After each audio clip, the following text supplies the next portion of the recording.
এই ধর ধর ধর ধর ধর চোর নাকি চোর নাকি? আরে না, চোর না। এই যে দেখেন, আমি আপনাদের বাবু এই যে ছাদে চলে আসছি। ছাদে কেন চলে আসছি সেটা দেখতে হলে পুরো ভিডিওটা দেখতে হবে। এই যে দেখেন, আজকে পানির ট্যাঙ্কি পরিষ্কার করার জন্য চলে আসছি ছাদে। কারণ দেখেন, এই যে গত মনে করেন যে রোজার ঈদের সময় আমাদের যে পানির ইটা নষ্ট হয়ে গেছিলো, মোটর, তো সেই জন্য নতুন করে মোটর গাড়ার কারণে এখন প্রথম প্রথম আর কি যে বালি মাটিগুলো ওগুলা উঠে আর কি, ঠিক আছে। তো সেই জন্য আর কি এই মাটিগুলা উঠছে।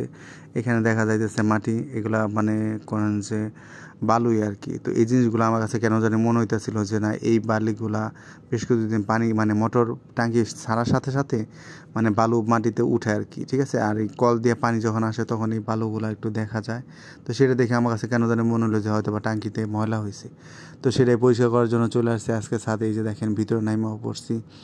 এত যত কিছু আছে সমস্ত কিছু খালি আমার চোখেই পড়ে, আর এগুলো আমারই করতে হয়, ঠিক আছে। এই যে এখানে মনে করেন যে বিনা মজুরিতে যেই মানে কাজের লোক, সেটা হইতেছে আমি, ঠিক আছে। তো সেই কাজগুলো এখন আমার এই যে করতে হইতেছে। টাঙ্কির ভিতরে দেখেন সম্পূর্ণটা টাঙ্কি একেবারে প্রথমে দিয়ে ঘষা ধুয়ে তার পরবর্তীতে আবার সাবান দিয়ে ঘষা একেবারে সমস্ত কিছু পরিষ্কার করতে হইতেছে। এমন রোদের কারণে মনে করেন যে একেবারে ভিতরে এমন গরম লাগতেছিল, মানে আমি মানে থাকতে পারতেছিলাম না। মনে হয়েছিল যে আমি উঠা যাই, তারপরেও কী করা যায়, এটা তো করতেই হবে। কারণ আমাদের তো আর মনে করেন যে ওই রকম আর আমার মতো একজন ফ্রি কাজের লোক ছাড়া তো আর এগুলো তো অন্য কেউ করে দিবে না, সেজন্য আমারই করতে হইব যত কিছু হোক না কেন। এই যে দেখেন, ভিতরে পানি রাখছিলাম, ওই পানিগুলো সব কিছু আস্তে আস্তে উঠাই দিতে হবে। কারণ এই পানি দিয়ে আগে পুরাটা পরিষ্কার করে নিয়ে তারপরে এই পানিটা উঠাই দিয়ে ফালাইয়া তার পরবর্তীতে এই জিনিসটা করতে হবে। তো এখানে আবার বালতি টালতি এগুলো নেওয়ার দরকার ছিল, সেগুলো আর কি বইলে নিতেছিলাম আমি দাঁড়ায় থাইকা।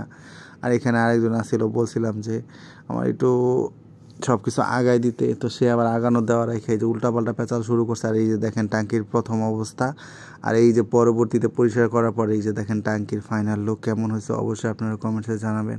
তো আপনাদের বাসায় যদি কোনো টাঙ্কির যদি এরকম ময়লা হয়, আমার মতো এরকম একজন লোককে আপনি অবশ্যই মনে করেন যে বলতে পারেন, ঠিক আছে। কিন্তু ফ্রিতে করা হবে না, বাজেট নেওয়া হবে, ঠিক আছে। তো টাঙ্কির উপর নির্ভর করবে কতটা বাজেট নিব। তো সবাই ভালো থাকবেন। তো টাঙ্কি ধোয়া শেষ, এখন নিচে নেমে যাবো। তো এইখানে আসতে মনে করেন যে অনেকটা ঝামেলায় পোহাইতে হয়। মনে করেন টিনের চাল থেকে আবার মনে করেন ছাদের উপর যাইতে হয়, এটা নিয়ে অনেক পেরেশানি। আর রোদ্রের মধ্যে মনে করেন তাকাইতে পারতেছিলাম না, তারপরেও মনে করেন যে কি করব, নিজের কাজ করতেই হবে। কারণ আমাদের বাসায় কাজের লোক তো নাই, আমি একজনই কাজের লোক, যার দ্বারা মনে করেন যে সম্পূর্ণ কাজ একেবারে করানো হয়। কারণ মাসে সে মনে করেন যে এমনিতে মানুষের বাসায় কাজের লোক রাখলে তার তো মনে করেন যে একটা মাইনে আছে, কিন্তু আমার কোনো কিছুই নাই, ঠিক আছে।